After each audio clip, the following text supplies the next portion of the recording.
특별 저녁 예배 두 번째 시간입니다. 이렇게 저녁마다 시간을 내신다는 것이 참 어려운 일이고 또 참 귀한 헌신이고 결단입니다. 그래서 우리가 이 저녁 시간 5번이 있는데 그 가운데 여러분 모두가 하나님의 그 은혜와 또 십자가의 복을 다 받기를 바랍니다. 우리 옆분들 같이 한번 인사합시다. 십자가의 복이 당신에게 넘치길 바랍니다. 이렇게 인사합시다.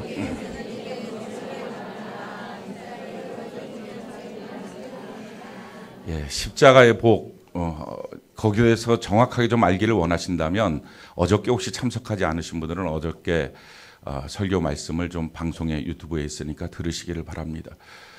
요약한다면 절대 용서, 절대 사랑, 절대 축복, 절대 연합, 이 4가지가 십자가의 복입니다. 우리의 모든 죄를 다 속량하시는 절대 용서, 또 우리를 포기하지 않는 주님의 절대 사랑, 우리의 인생 전체를 책임져 주시는 절대 축복. 그래서 죄와 저주와 가난과 질병 소리를 건져내어 주시고 평생의 우리의 삶을 의인으로, 축복자로, 부요자로, 강건자로 살게 하시는 것. 또 마지막은 예수님만 십자가에서 죽으신 게 아니라 거기서 나도 같이 죽었고 예수님의 부활에 나도 같이 산 것입니다. 그래서 예수님과의 절대 연합, 이 4가지가 바로 십자가의 복입니다. 그것이 여러분들의 소유가 되기를 바랍니다. 머리로 들리는 지식이 아니라 성령의 나타남에 그 능력이 임하기를 바랍니다. 다른 말로 말하면 여러분들이 경험돼야 됩니다. 경험되면 흔들리지 않는 믿음이 되고요. 지식으로 아는 것은 흔들리기 십상입니다. 그래서 경험되는 은혜가 있기를 바랍니다. 예수님과 내가 연합이 되는 것, 이것이 바로 예수님의 십자가의 사건입니다. 그런 점에서 고난주간은 예수님이 머리가 되고 우리가 몸이 되는 한 몸이 되는 사건이죠. 이것을 우리 인간적인 관계에서 말하면 부부관계를 맺는 것이라고 말할 수 있습니다. 그러니까 이 고난주간은 사실은 예수님과의 아름다운 결혼식이고 또 이 5번의 예배는 행복한 신혼여행이고 그걸로 끝이 아니라 그 다음부터는 주님과 더불어 사는 아름다운 삶이 될 줄로 믿습니다. 그래서 그 삶을 사는 것입니다. 그래서 이 고난주간에 저는 여러분들이 주님과의 사랑에 푹 빠지시길 바랍니다. 아멘이십니까? 신혼여행 가서 싸우는 사람이 가장 좀 이상한 사람이죠. 우리가 주님과 더불어 이 기회에 그 깊은 사랑으로 우리가 들어가는 은혜가 있기를 바랍니다. 우리 주님은 우리에게 너무 큰 사랑을 주셨잖아요. 십자가로 예수님이 우리를 얼마나 사랑하시는지를 확증하셨다고 로마서 5장 8절을 말씀합니다. 그러니 이제 우리가 드릴 수 있는 것, 주님을 향한 우리의 사랑을 드리는 것입니다. 그 사랑이 뭡니까? 주님이 우리에게 짊어지라고 하는 십자가를 짊어지는 것입니다. 그게 교회예요. 교회라고 하는 것은 그냥 단순하게 세중앙교회 이런 조직체, 건물, 이게 아니고요. 예수님과 나라고 하는 사람이 한 몸 되어 있는 것. 머리 대신 예수님, 몸 된 우리, 그게 교회입니다. 그러니까 교회라고 하는 것은 다른 말로 말하면 십자가로 우리를 구원하시고 예수님이 머리가 되시고 우리가 몸이 되는 연합을 이룬 것이고 또 뿐만 아니라 그것이 그 이후에 살게 되는 주님과의 가정생활. 우리 예수님이 남편, 우리는 신부된 가정생활. 이게 바로 교회입니다. 그래서 신앙생활 한마디로 말하면 교회생활이고요. 예수님이 십자가를 통해서 나를 구원하셨던 것처럼 우리도 가정이라고 하는 하나님의 가정이라는 교회를 우리 어깨에 짊어지는 십자가로 삼고 평생에 그리스도에 남겨진 고난을 내 육체에 감당하는 은혜가 있어야 될 줄로 믿습니다. 이게 신앙생활이에요. 그러니까 신앙생활 전체는 사실은 교회생활입니다. 교회생활을 어떻게 하느냐? 그게 그 사람의 전부예요. 근데 우리가 교회를 자꾸 어떤 직분이나 직책이나 건물 안에 한정시키니까 문제입니다. 근데 그게 아니라 사실은 머리, 예수님, 나, 몸, 나만이 아니고 우리가 몸, 이 머리, 이 개념으로 우리가 사는 것입니다. 머리가 예수님이에요. 생각은 뭐가 하죠? 손이 하나요? 머리가 하나요? 머리가 합니다. 그러니까 우리는 생각하지 말아야 되고요. 뭐가 생각해야 돼요? 예수님이 생각해요.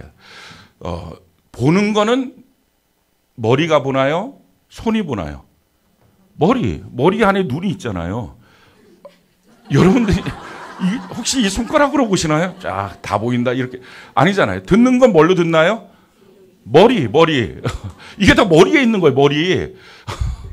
그리고 말은 어디가 하나요? 머리. 예수님이 뭐라고요? 머리. 우린 뭐라고요?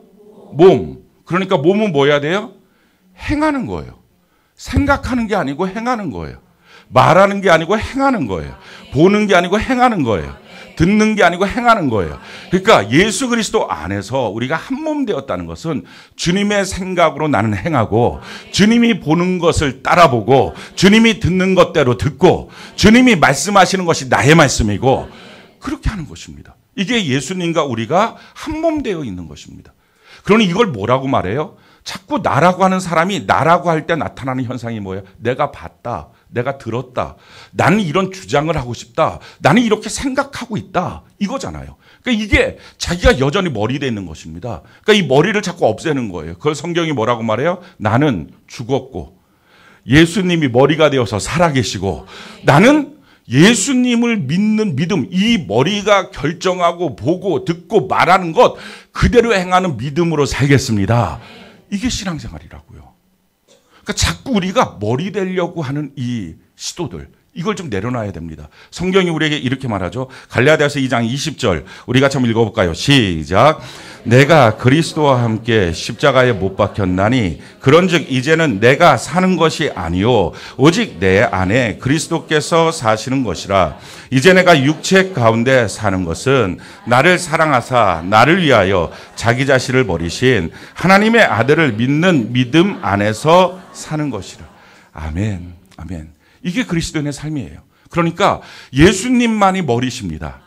아멘이십니까? 우리는 머리가 아니에요. 그러니까 내 생각에는 그게 벌써 틀린 거예요. 내가 봤는데 이것도 틀린 거예요. 내가 그렇게 들었어요. 이것도 틀린 거예요. 나는 이런 말 하고 싶어요. 거기서 한 걸음 더 나서 나는 말도 못합니까? 이렇게 하는 거. 이게 다 지금 틀린 거예요. 그러니까 어떻게 해야 돼요? 예수님이 생각하시고, 예수님이 들으시고, 예수님이 보시고, 예수님이 말씀하시고, 나는 주를 믿는 믿음으로 살겠습니다. 나는 죽었습니다. 예수님이 내 안에 살아계십니다. 이게 바로 그리스도와의 연합이에요. 연합. 이게 신앙생활이고요. 이걸 뭐라 그래요? 이게 교회 생활이라는 거예요. 그러니까 교회 생활은 내가 교회 안에서 무엇을 직분을 받고 또 교회 안에서 뭐 이거 하고 저거 하고 이런 봉사, 그게 아니고 근본적인 교회 생활은 나는 죽고 예수님이 살아계시고, 아멘이십니까? 예수님의 생각이 나의 생각입니다. 예수님이 보신 것이 내가 본 것입니다. 예수님이 들으신 것이 내가 들은 것입니다. 예수님이 하시는 말씀이 내가 하는 말입니다. 그래서 성경이 뭐라고 말합니까? 마지막이 가까울수록 힘써서 정신 차리고 기도하고, 그 다음에 뭐라고 말해요? 너희가 서로 사랑하고 또 청지같이 봉사하고 또 대접할 때 원망 없이 해야 되는데, 이 모든 것을 한마디로 말하면 주님이 공급하는 힘으로 하는 것처럼, 주님이 하시는 말씀처럼 너는 말하라. 그거예요. 이게 교회 생활이라고요. 이게 신앙생활이에요. 우리 이제 이번 한 주간 주님과 행복한 신혼생활을 하고 신혼여행을 다녀와서 앞으로 다음 주부터 살아갈 때는 와, 일주일 동안 죽는 줄 알았다 이러면 이게 무슨 신혼여행이, 주님이 굉장히 실망하십니다. 이러지 말고 이제부터 나는 죽고 예수님이 우리 안에 살아계심의 역사가 있기를 바랍니다. 그러니까 나는 죽고 예수가 산다는 것은 예수가 생각하고 예수가 말하고 예수가 보고 예수가 듣는 것입니다. 그거를 나는 순종하는 거예요. 내가 몸이 되어서, 손이 되어서, 발이 되어서 우리 그렇게 살아가는 은혜가 있기를 바랍니다. 예수님의 십자가의 복, 이것은 우리에게 지금 충만합니다. 이 땅을 꽉 채우는 것입니다. 어디서 우리가 막 쫓아가서 잡아와야 될 게 아니라 이 공기처럼 아주 꽉 차 있는 것입니다. 문제는 이걸 우리가 못 받아들이게 하는, 이 복을 못 받아들이게 하는 우리의 방어벽이 있는 거예요. 이걸 제거하면 돼요. 그러니까 다른 게 아니고 막 어디 가서 쫓아가서 예수님의 복을 내가 얻어낼까가 아니라 지금 막고 있는 것을 제거하는 것입니다. 아무리 소낙비가 내려도 장독대에 있는 이 뭐예요? 그거 항아리에 뚜껑이 덮였으면 물 한 방울 안 들어갑니다.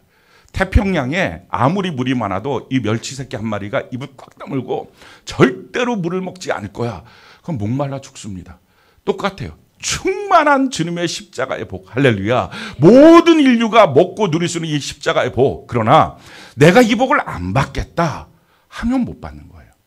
그러니까 내가 이 복을 받지 못하게 하는 게 뭔지, 이거를 우리가 하나씩 하나씩 를 발견하는 것입니다. 성령이 우리에게 무엇을 말씀하시는지 그 말씀을 듣고, 아, 내 안에 그런 요소들이 있다면 우리가 그걸 제거하는 것입니다. 어저께 우리가 한 가지를 제거했어요. 우리 신앙생활에 예수의 십자가의 그 복을 받지 못하게 하는 것, 이게 충동이에요. 충동. 우리가 인생을 살아갈 때 자꾸 충동하는 것들을 제거하는 것입니다. 내가 주님 앞에 기도해야지 할 때 뭐가 확 충동을 해서 기도하고 싶은 마음이 싹 없어지고 기도할 시간조차 내지 못하게 만들고 그렇게 충동으로 끌려가는 거예요. 내가 뭔가를 하려고 그러면 뭐 선한 일을 하려고 그래도 전도하려고 그래도 뭐 봉사하려고 그래도 이게 막 툭툭 걸리는 거가 있는 거예요. 이게 충동이에요. 우리를 충동시키는 것이 무엇이 있습니까? 뭐가 여러분들에게 툭 오면 가장 많이 여러분들의 인생의 존재가 흔들리고 맙니까? 자기를 흔들고는 그 충동을 우리가 제거하는 것입니다. 어떻게 제거합니까? 내가 이 일에 그 어떤 것들로도 충동받지 않겠습니다. 결심하면 돼요. 그리고 하나님께 기도하는 거예요. 그럼 이걸 끊어주시는 것은 성령님이 끊어주십니다. 아멘이십니까? 그러니까 우리가 못 끊어요. 그걸 우리가 알아야 돼요. 단지 우리가 해야 될 일은 결심하는 거예요. 그건 쉽잖아요. 결심을 왜 못하겠어요? 우리 다 결심해서 이제 그 어떤 것들로도 나의 신앙생활에 충동받지 않겠습니다. 내 마음대로 막 감정대로 뭐 사람들에 따라서 어떤 물질적인 문제, 어떤 일로 내 우선순위가 뒤바뀌어서 막 갑자기 급한 일로 뭐 뭘로 그냥 끌려다니면서 내 신앙생활이 요동치지 않겠습니다. 주님, 내가 결심합니다. 나는 오직 중심 있게 신앙생활하겠습니다. 그래서 여러분들이 충동으로 인생 살지 말고 중심 있게 신앙생활 하시길 바랍니다. 예수 중심, 말씀 중심, 교회 중심으로 사는 은혜가 있기를 바랍니다. 오늘 두 번째 시간은요, 가룟 유다입니다. 하나님이 가룟 유다를 통해서 우리에게 하실 말씀이 있어요. 그 말씀을 들으시고 혹시 여러분들 안에 가룟 유다와 같은 것이 있다면 오늘 그것을 끄집어내고 버려야 합니다. 그게 계속 가면 그게 예수 파는 거예요. 오늘 가룟 유다를 우리 안에 제거합시다. 가룟 유다에 대해서 유난히도 문학 세계에서 보면 좋은 인물처럼 그를 포장하려고 애를 씁니다. 가룟 유다를 위한 변명이라고 하는 책도 있고요. 그 책에 보면 가룟 유다는 민족 독립 투사였다는 거죠. 그래서 예수님이 민족을 해방시키는 어떤 그 왕으로 될 줄 알았는데 예수님이 가면 갈수록 처음에는 막 이렇게 떡도 만들고 막 물고기도 만들고 막 이렇게 기적을 베푸시다가 나중에 가서는 자꾸 십자가를 지겠다. 나는 죽어야 된다. 이렇게 하니까 예수님이 변심했구나. 그래서 베드로가 이러면 안 되지. 예수님을 제대로 정신 차리게 해야지. 그래서 각성시키는 의미로 예수를 팔았다는 것입니다. 결국 예수님이 끌려가면 중간에 내가 왜 이랬지? 다시 능력을 행해야지. 그래서 예수님의 본성을 찾을 줄 알고 팔았다가 보니까 그냥 계속 십자가에 죽는 모습을 보면서 큰일 났다 해갖고 자기도 자살했다. 이게 가룟 유다를 위한 변명. 그러니까 어떻게든지 포장하려고 합니다. 또 어떤 사람들은 이렇게 말하는 사람도 있어요. 어떤 배역이든지 선한 역도 있고 악역도 있지 않느냐 하는 거예요. 그러니까 선한 역이나 악역을 맡는다고 해서 그 사람이 선한 사람도 악한 사람도 아니고 그 드라마를 잘 꾸려 나갔던 것처럼 가룟 유다도 예수님의 구원의 사역에서 악역을 맡았을 뿐이라는 거예요. 누구든지 한 명은 예수 팔아야 되지 않냐는 것입니다. 그러면 뭐 다른 사람의 가룟 유다가 그 일을 너무 기가 막히게 아주 멋지게 입맞춤으로 예수를 파는 극적 클라이막스를 이뤘기 때문에 칭찬해 줘야지 왜 가룟 유다를 욕하냐 하고 가룟 유다를 위해서 변명하기도 합니다. 그런데 중요한 게 한 가지 있어요. 우리가 수만 가지 생각을 할 수 있습니다. 그런데 그 수만 가지 생각을 하다가 성경이 이거야 라고 말하면 나머지 생각은 더 이상 주장하지 않고 버려야 합니다. 이게 그리스도인이에요. 여러분, 예수를 믿는다 라고 하는 말은 그냥 어떤 그 존재를 믿는 게 아니라 그게 말씀을 믿는 것입니다. 여러분들이 만약에 저를 믿는다라고 해봅시다. 그럼 여러분들이 저를 뭘 믿는 걸까요? 오성태 목사님은 키가 크고 배가 나오고 살이 쪘다. 여러분, 이걸 믿으려고 할까요? 이거 뭐하러 믿어요? 보면 되잖아. 보면. 보여줄까? 이렇게 보면 될 거 아니야.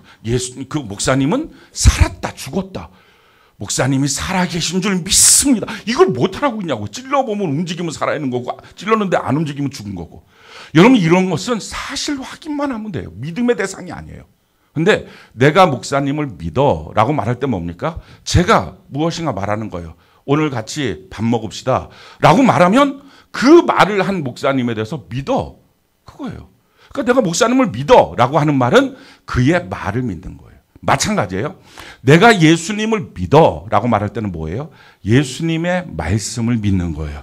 그러니까 예수님을 믿노라 하면서 그의 말씀을 믿지 못하는 것은 아직 믿음이 아닌 거예요.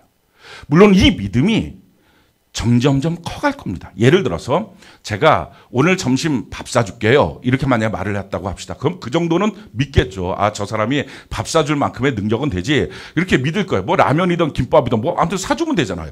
그냥 믿을 거예요. 근데 만약에 제가 어떤 사람한테 제가 100억을 줄게요. 이렇게 하면 아, 저 사람 분량으로 저거 안 될 것 같은데 하고 안 믿어지겠죠. 근데 제가 만약에 밥을 사주고 밥 먹는 자리에서 1억을 주고 다음번에 다음 주에 또 한 번 밥 먹읍시다. 그럼 제가 10억을 줄게요. 그럼 1억을 줬으니 10억도 가능성이 있다 하면서 약간 기대와 설렘을 갖고 그 다음 주에 나올 거예요. 근데 진짜 10억을 딱 주는 거예요. 다음 주에 나오면 100억을 주겠습니다. 같이 밥 먹읍시다. 예를 드는 거예요.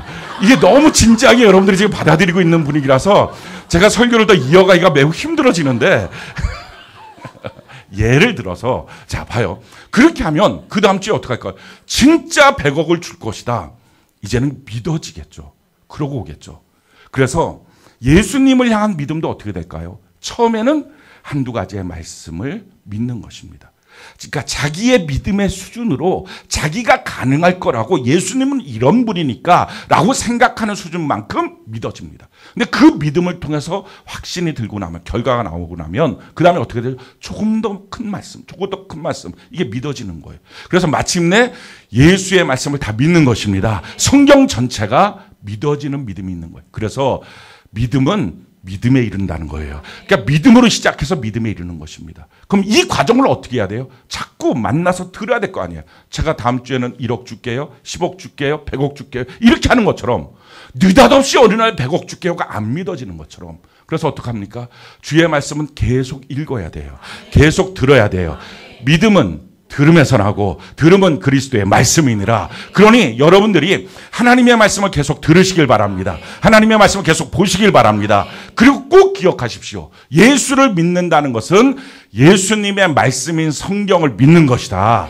그래서 성경을 믿는다는 것은 성경이 말하면 아멘, 나머지는 안 믿는 거예요. 거절하는 거예요. 두 가지를 같이 믿을 수는 없어요. 그거는 의심이라고 성경이 말해요. 너희가 만약에 두 가지를 같이 붙잡고 있으면 단 하나도 주님께 얻을 것을 생각하지도 말라. 그럼 바람에 날려가는 의심 덩어리라는 것입니다.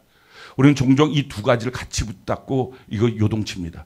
우리 그런 마음들 다 버리고 하나님이 뭐라고 말씀하셨는지 말씀하셨으면 거기서 모든 것이 종지부가 딱 찍어지고 아멘 옳습니다. 저는 하나님의 말씀을 믿습니다. 그 고백을 하는 것입니다. 심지어는 성경이 가룟 유다에 대해서 이렇게 말했는데 그것도 예수님이 가룟 유다에 대해서 이렇게 말했는데 예수님이 가룟 유다랑 같이 살았잖아요. 그런데 이렇게 말했으면 그럼 믿어야지. 가룟 유다랑 살지도 않고 2000년 후에 있는 우리가 아니야. 내 생각이 맞아. 라고 하면 이 사람이 참 이상한 사람인 거예요. 말도 안 되는 사람이에요. 그러니까 성경의 사건은 성경대로 믿는 것이 이게 상식적입니다. 성경의 말씀이 안 믿어지는 것이 비상식적이에요. 왜 비상식적이 되었을까요? 그래서 영적인 문제예요. 왜 믿어지지 않을까? 그걸 마귀 역사라 그래요. 그래서 예수의 이름으로 더러운 귀신을 쫓아내는 은혜가 있기를 바랍니다. 그럼 성경은 가룟 유다를 뭐라고 말하느냐? 이렇게 말하고 있어요. 마태복음 26장 24절 같이 한번 읽어볼까요? 시작. 인자는 자기에 대하여 기록된 대로 가거니와 인자를 파는 그 사람에게는 화가 있으리로다. 그 사람은 차라리 태어나지 아니하였더라면 제게 좋을 뻔하였느니라. 성경이 뭐라고 말하니까 예수님이 가룟 유다에서 뭐라고 말? 넌 안 태어나는 게 너한테 낫어. 이 말이에요. 우리의 인생을 향해서 한 줄로 예수님이 말씀하시면 뭐라고 말씀하실 것 같습니까? 넌 안 사는 게 낫어. 이러면 진짜 최악입니다. 그래서 우리가 한 줄로 주님이 내 인생을 평가하실 때 뭐라고 평가하실까? 이것을 생각하면서 우리의 인생을 결정하는 것입니다. 그것이 우리의 교회 생활을 어떻게 할 것인가를 결정하는 거예요. 그 다음에 또 성경이 뭐라고 말하느냐. 요한복음 6장 70절로 71절 같이 한번 읽어볼까요? 시작. 예수께서 대답하시되 내가 너희 12를 택하지 아니하였느냐. 그러나 너희 중에 한 사람은 마귀니라 하시니 이 말씀은 가롯 시몬의 아들 유다를 가리키심이라. 그는 12 중에 하나로 예수를 팔자로라. 뭐라고 말합니까? 너는 마귀야. 이거예요. 예수님이 그를 향해서 한 줄로 말합니다. 넌 마귀야. 넌 안 태어나는 게 날 뻔했어. 라는 것입니다. 요한복음 12장 6절 같이 한번 읽어볼까요? 시작. 이렇게 말함은 가난한 자들을 위함이 생각함이 아니요 그는 도둑이라. 돈깨를 맞고 거기 넣은 것을 훔쳐가미라. 도둑놈이다 라는 것입니다. 아니 우리 인생에 대한 평가가 예수님이 이렇게 하신다면 참 비극이겠죠. 3년 반 동안 예수님을 쫓아다녔던 그 제자를 향한 평가가 넌 안 태어나는 게 날 뻔했어. 너는 마귀야. 너는 아주 도둑놈이야. 우리가 평생 예수님을 따라다니면서 나는 예수님을 믿는 사람입니다. 나는 목사예요, 집사예요, 권사예요, 장로예요. 이렇게 말했는데 만약에 예수님의 평가가 넌 도둑놈이야. 와, 이거 큰일입니다. 과연 예수님은 나를 뭐라고 평가하실까? 사람들은 내 모습을 잘 모릅니다. 근데 예수님은 우리의 중심을 아시죠. 뭐라고 평가하실까? 오늘 혹시 기회가 되신다면 기도하다가 주님을 만나면 물어보시기 바랍니다. 저의 중간 평가는 무엇입니까? 물어보시고 너는 참 이렇게 하고 주님이 지나가시면 이거 큰일 난 겁니다. 빨리 회개하고 돌이키고 우리 주님 앞에 반듯하게 쓰임받는 은혜가 있기를 바랍니다. 가룟 유다는 이런 평가를 받았어요. 이 가룟 유다가 이렇게 흉악한 사람인데 그 사람이 예수님을 왜 팔았을까요? 사람들은 이 흉악한 사람을 놓고 그는 충동적으로 예수님을 팔았다. 이렇게 말하는 사람이 있어요. 갑자기 홧김에. 또 어떤 사람은 그가 정의로운 생각으로 나라 민족을 구하기 위해서 예수를 자극하기 위해서 예수를 팔은 거다. 뭐 이런 자기의 오판이었다. 이런 식으로 여러 가지로 가룟 유다가 예수 팔았던 이유를 말합니다. 근데 아니에요. 성경은 딱 한마디로 그가 왜 예수를 팔았는지를 기록했어요. 그러니까 우리가 그 성경 앞에 멈춰서야 합니다. 맞아. 가룟 유다는 이것 때문에 예수 팔았어. 이렇게 말해야 되죠. 마태복음 25장 14절로 16절 우리 같이 한번 읽어볼까요? 시작. 그때 12 중에 하나인 가룟 유다라 하는 자가 대제사장들에게 가서 말하되 내가 예수를 너희에게 넘겨주리니 얼마나 주려느냐 하니 그들이 은 30을 달아주거늘 그가 그때부터 예수를 넘겨줄 기회를 찾더라. 그는요 충동적으로 예수 판 게 아니에요. 홧김에 예수 판 게 아니에요. 그는 아주 계획을 해서 돈 벌려고 예수를 팔았어요. 은 30냥에. 그게 가룟 유다가 예수를 팔았던 이유입니다. 이 사람을 보면서 야 이게 뭐 제자가 이 모양이야. 어떻게 은 30냥에 예수를 팔아먹어. 어쩌면 그렇게 생각할 수도 있어요. 근데 혹시 여러분들은 돈 때문에 시험 들지는 않으셨나요? 그동안에. 헌금 때문에 시험 들지는 않았나요? 그게 가룟 유다 아류입니다. 돈 때문에 신앙의 요동이 있었던 거예요. 이 사람은 돈 받고 예수 팔았던 거고 우리는 돈 때문에 예수님을 향하여 미워하는 마음들이 생겼던 거예요. 우리 안에 이런 가룟 유다의 그 모습이 있는 것입니다. 이걸 우리가 한번 발견하고 오늘 좀 제거해 봐야 합니다. 그러면 그토록 사랑해서 그 돈을 받았던 그 가룟 유다는 도대체 그 돈이 그를 어떻게 끌고 갑니까? 성경이 이렇게 말해요. 마태복음 27장 3절로 5절 우리 같이 한번 읽어볼까요? 시작. 그때 예수를 판 유다가 그의 정죄됨을 보고 스스로 뉘우쳐 그 은 30을 대제사장들과 장로들에게 도로 갖다 주며 이르되 내가 무죄한 피를 발고 죄를 범하였도다 하니 그들이 이르되 그것이 우리에게 무슨 상관이냐 내가 당하라 하거늘 유다가 은을 성소에 던져 넣고 물러가서 스스로 목매어 죽으니라. 평생에 유다는 돈을 사랑했던 제자예요. 그 돈을 사랑하는 그 마음이 절제가 안 된 거예요. 통제가 안 된 거예요. 그게 바뀌어지지가 않은 거예요. 그래서 평생 돈을 사랑했던 그 제자를 돈이 어떻게 합니까? 평생 돈을 사랑했는데 돈은 이 가룟 유다를 사랑하지 않아요. 마침내 냉정하게 던져버리고 너 죽어 하고 돈은 가버려요. 그게 비참한 인생이었어요. 내가 과연 평생 살아가는 것이 날 사랑해 줄까? 마지막 순간에도 날 사랑해 줄까? 우리를 사랑해 줄 수 있는 것은 주님밖에 없습니다. 자, 그렇다면 성경은 도대체 돈에 대해서 뭐라고 말합니까? 성경은요, 우리에게 그렇다고 해서 돈이 필요 없다, 무익하다, 한 번도 그렇게 말한 적이 없어요. 성경은 우리에게 이렇게 말합니다. 마태복음 6장 11절 주기도문 내용이죠. 우리 같이 한번 읽어볼까요? 시작. 오늘 우리에게 일용할 양식을 주시오. 물질에 대해서 돈에 대해서 기도하고 구하라 라는 것입니다. 마태복음 6장 31절로 32절 같이 한번 읽어볼까요? 시작.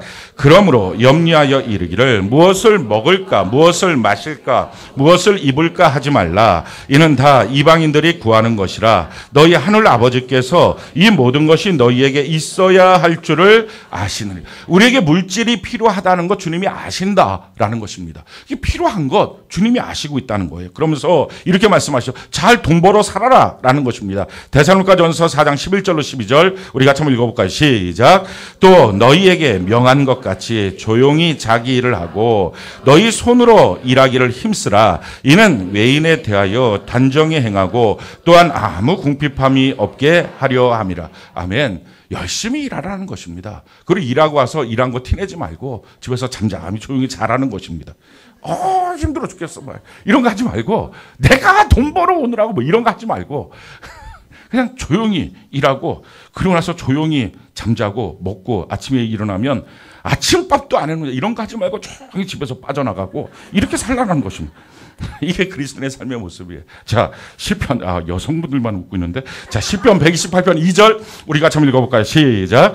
내가 내 손이 수고한 대로 먹을 것이라. 내가 복되고 형통할. 이게 하나님의 약속이에요.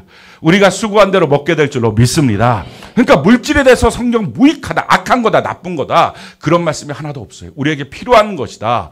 또 이걸 구하라. 열심히 벌라. 부지런하라. 이게 성경의 가르침입니다. 근데 성경의 조건 한 가지예요.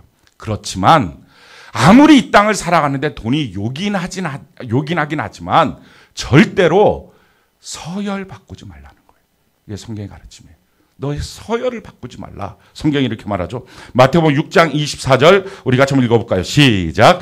한 사람이 두 주인을 섬기지 못할 것이니 혹 이를 미워하고 저를 사랑하거나 혹 이를 중히 여기고 저를 경히 여김이라. 너희가 하나님과 재물을 겸하여 섬기지 못하느니라. 너의 주인을 결정하라는 것입니다. 주인은 한 분이에요. 하나님 한 분.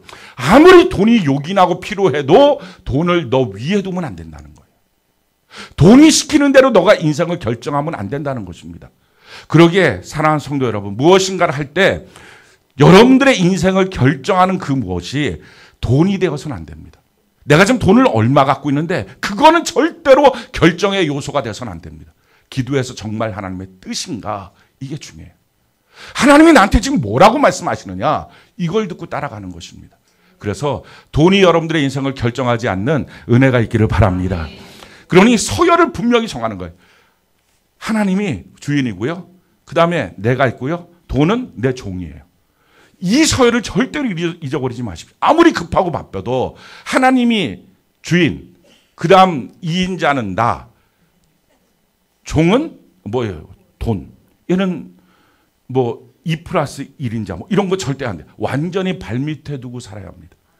이게 성경이 우리에게 가르쳐 주는 거예요. 그러니까 이걸 결심하셔야 돼요. 절대로 돈이 내 머리 위나 내 옆이나 내 가슴 쪽이나 이렇게 오지 않도록 확실하게 발밑에 두는 은혜가 있기를 바랍니다. 성경이 이렇게 말해요. 디모데전서 6장 9절로 10절 서열이 바뀌는 인생에 대한 특징입니다. 우리 같이 한번 읽어볼까요? 시작. 부하려 하는 자들은 시험과 올무와 여러 가지 어리석고 해로운 욕심에 떨어지나니 곧 사람으로 파멸과 멸망에 빠지게 하는 것이라. 돈을 사랑함이 일만하게 뿌리가 되나니 이것을 탐내는 자들은 미혹을 받아 믿음에서 떠나 많은 근심으로써 자기를 찔렀도다. 자, 뭐라고 말합니까? 서열이 바뀌는 순간이 뭐예요? 부하려고 하는 마음.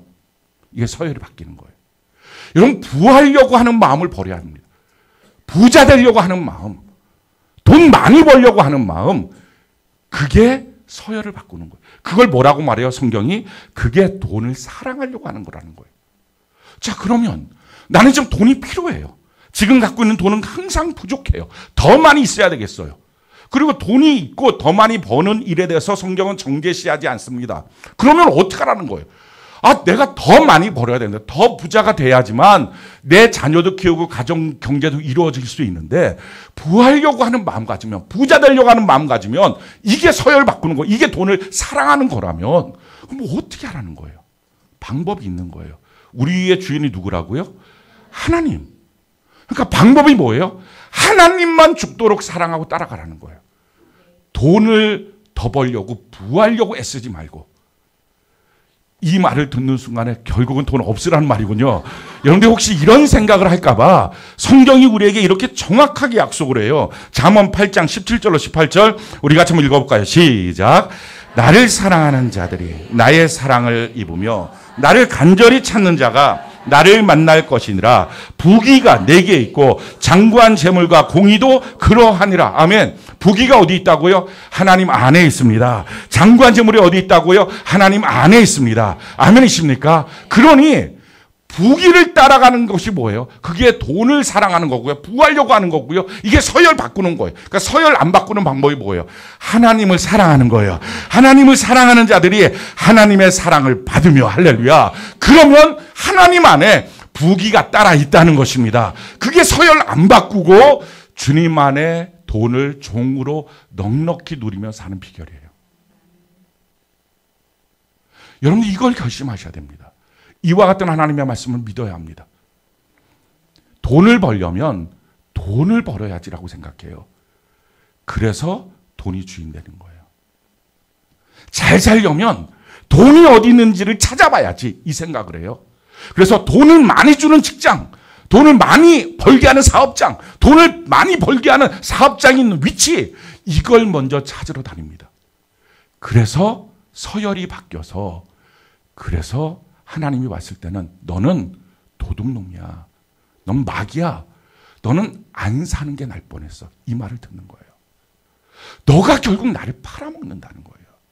사랑하는 성도 여러분, 누가 주님을 팔아먹죠? 열심히 돈을 벌러 나가는 거예요. 어떻게 하면 돈 벌까? 어떻게 하면 이 돈을 얻을까? 어떻게 하면 이걸 가질까? 그래서 열심히 벌려고 기도도 해요. 하나님 돈을 벌게 해주세요. 오늘 내가 누구를 만나면 됩니까? 어떻게 하면 됩니까? 돈을 벌게 해주세요. 목적이요. 돈을 벌게 해주세요. 하나님. 돈을 많이 갖게 해주세요. 하나님. 이렇게 기도를 하는 거예요. 막 그렇게 기도하다가 자기가 원하는 만큼 이번만은 꼭 주셔야 돼요. 안 그러면 큰일 나요. 했는데 안 주셔. 그럼 어떻게 되죠? 바로 시험 들어요. 그게 뭐라고요? 예수 파는 거예요. 돈에. 그러니까 그 방법이 아니고 성경이 지금 말하는 방법이 뭐예요? 그렇게 서열 바꾸지 말라는 거예요. 너의 삶 속에 지금 물질이 필요하다, 돈이 필요하다. 그럼 어떻게 해야 된다고요? 예수님을 더 사랑하는 거예요. 내가 어떻게 주님을 섬길까요? 내가 어떻게 주님을 내가 사랑하는 마음을 오늘 하루 종일 표현할까요? 내가 어떻게 하면 좋을까요? 내가 주님 사랑하는 곳이 어디입니까? 내가 주님을 사랑할 수 있는 곳이 어디입니까? 내가 어떻게 해야 될까요? 이걸 찾아가라고요. 그래서 주님을 간절히 찾는 자가 주님을 만나고, 주님을 만나면 부귀와 장구한 재물이 주님 안에 있다는 것입니다. 이게 믿어지는 사람은 이렇게 살아요. 이게 안 믿어지는 사람은 가룟 유다의 영성이에요. 가룟 유다는 이게 안 믿어진 거예요. 오늘 여러분들 안에 있는 이 가룟 유다의 영성을 뽑아내지 않으면 안 됩니다. 자, 그러면 가룟 유다는 예수님과 입맞추를 할 수 있는 관계였어요. 예수님의 12제자 중에 한 사람이었어요. 3년 반 동안 주님 쫓아다녔어요. 아니 이렇게 주님이 봤을 때 그는 재정을 맡길만 했어요. 아무한테나 도둑놈한테 재정 맡기겠습니까? 그렇지는 않을 거 아니에요. 믿을 만한 사람이었다. 근데 왜 이렇게 변질됐을까요? 처음부터 이런 마음은 아니었어요. 처음부터 그렇게 돈을 사랑하는 마음이 아니었다고요. 근데 점점점 돈을 사랑하는 마음이 됐고요. 마침내는 예수를 팔아먹는 마음까지 간 거예요. 그 이유가 뭡니까? 우리도 마찬가지예요. 정말 하나님만을 내가 믿고 따라가야지. 하나님만을 믿고 따르면 그 안에 나머지 다 있지. 내가 지금까지 어떻게 하면 돈 벌까? 어떻게 하면 돈을 얻을까? 이렇게 하면서 기도를 했지만 사실은 목적이, 내 눈이 바라보는 건 돈이었으니 돈이 나의 주인이었고 내가 돈을 섬기는 사람이었고 내가 돈을 사랑하는 사람이었구나. 그걸 지금 성경이 말하는 거거든요. 그래서 너가 서열이 바뀌었다는 거예요. 서열이 바뀌니까 시험과 올무가 끊이지 않고 끊임없이 악한 마귀한테 너는 사로잡혀 살았다는 거예요. 종국적으로는 그렇게 가면 그 일을 너가 빨리 통제하고 버리지 않으면 예수 팔아먹는 가룟 유다 된다는 거예요. 그러면 가룟 유다한테는 이렇게 자기의 인생을 이렇게 살아갈 때 막아주는 요소가 없었을까요? 그렇게 주님이 사랑하는 사람이었거든요. 입맞춤을 할 수 있는 주님의 제자였거든요. 그럼 충분히 막아줄 수 있는 요소들이 있었을 겁니다. 근데 그걸 사용을 안 한 거예요. 우리도 마찬가지예요. 돈이 서열을 바꾸고자 할 때 못 바꾸게 하는 하나님이 주신 기가 막힌 요소가 있어요.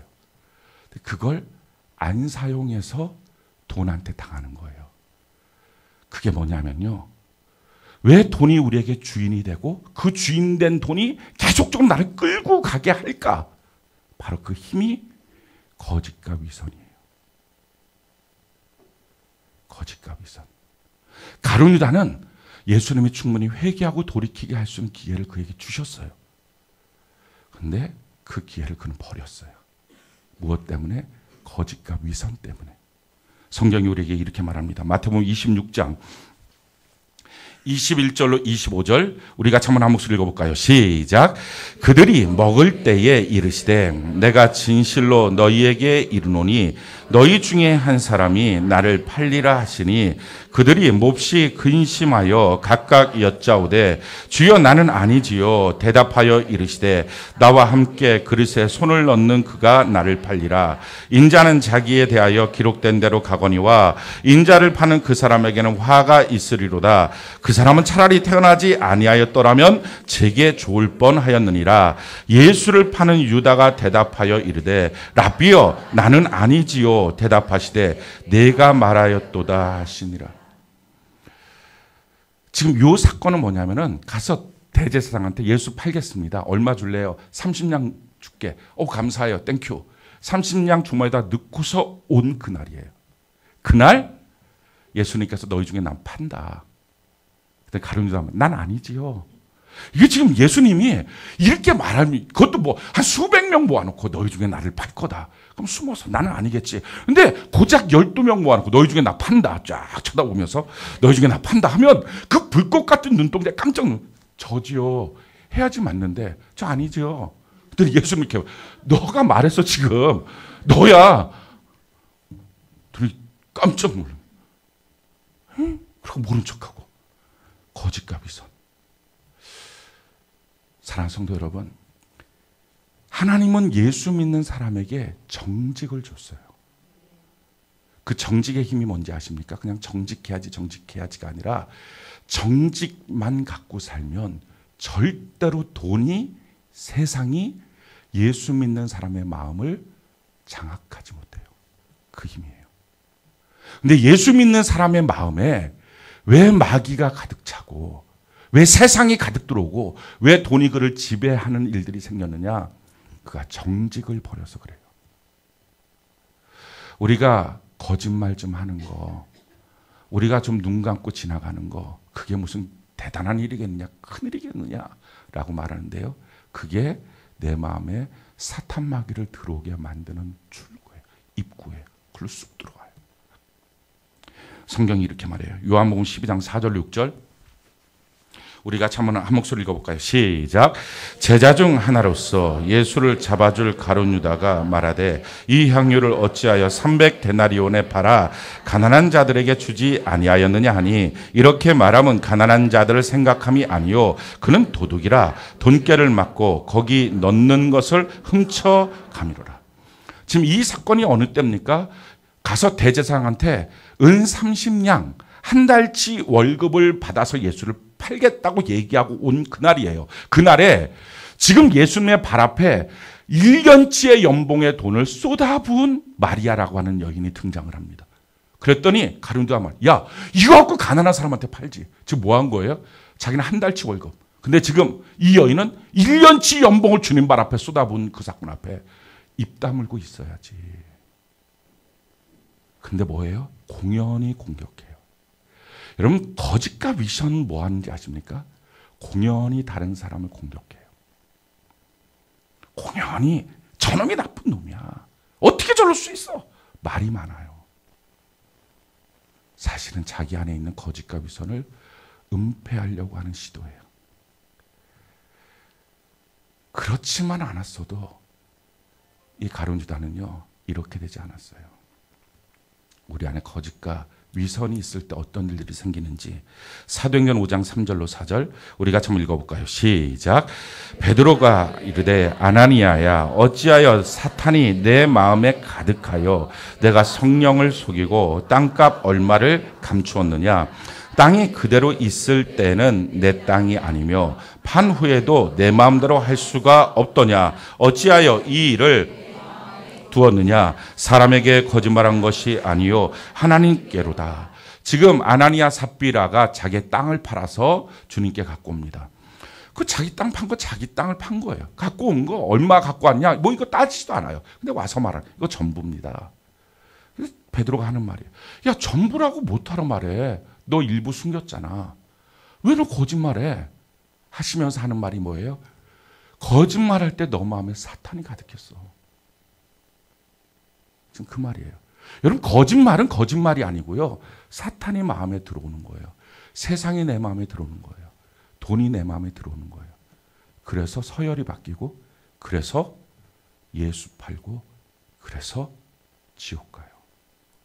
그래서 성경을 여러분들이 정확하게 읽으면 거짓말하는 자는 영원한 지옥불에 들어간다고 성경 기록하고 있어요.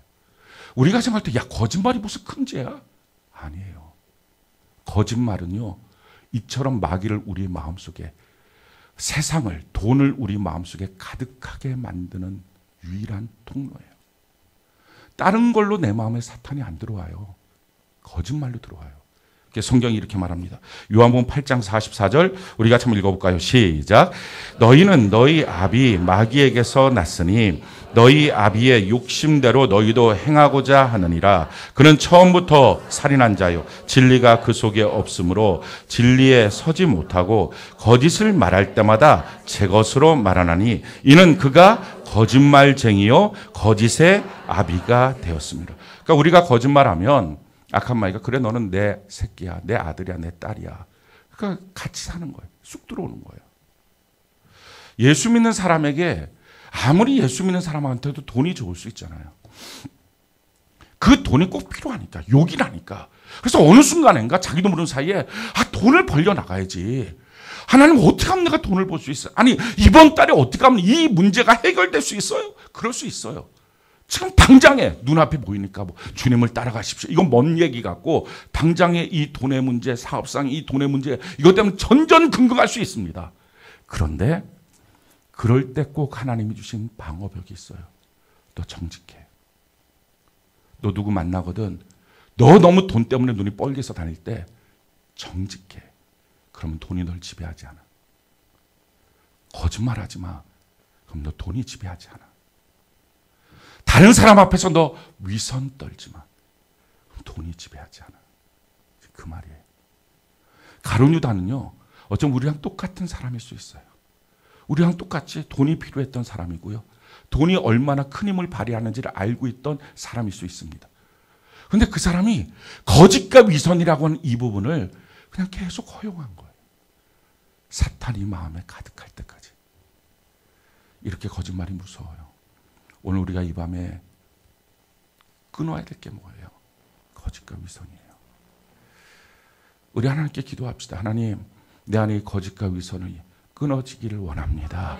이걸 결심하시는 거예요. 우리가 못 끊어요. 그러니까 우리가 하는 일은요, 결심하는 거예요. 내가 이제 거짓말하지 않겠습니다. 내가 위선 떨지 않겠습니다. 내가 정직하겠습니다. 성령님, 나를 붙들어 주시옵소서. 결심하는 거예요. 그러면 성령께서 도와주세요. 근데 지금 왜 성령이 못 도와주시느냐? 자기 마음속에 거짓말하지 않겠습니다. 이 말이 안 나오는 거예요. 이 말이.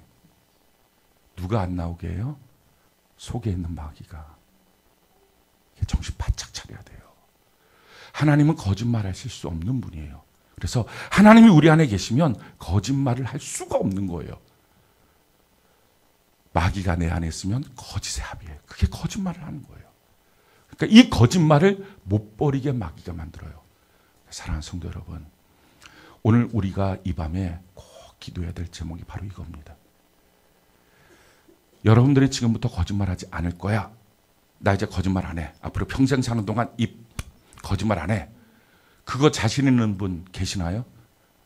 손 한번 들어보자 그러면 그런 얘기는 안 물어볼 거예요. 한 명도 자신 없어요. 근데 이건 자신 있잖아요. 우리가 하나님께 기도할 수는 있잖아요. 하나님, 나 이제부터 거짓말 안 할 거예요. 성령님 날 도와주세요. 이건 자신 있죠. 이거 할 만하잖아요. 이것도 못하면 그게 가룟 유다예요. 저는 아니지요. 너가 말했다 이놈아. 이렇게 되는 거예요. 이렇게. 사랑하는 성도 여러분, 오늘 이 밤에 우리 안에 뽑아내야 될 것. 그러니까 사실은 군중의 충동도 가룟 유다의 거짓도 이게 다 우리 안에 있는 거예요. 가룟 유다는 처음부터 유전자가 가룟 유다고 군중은 처음부터 유전자가 군중이고 이게 아니고 우리 안에 다 있는 거예요. 우리 안에 있는 이 요소를 하나씩 하나씩 버리면 예수 닮은 모습이 우리 안에 나타나게 될 줄로 믿습니다. 우리가 하나님께 찬양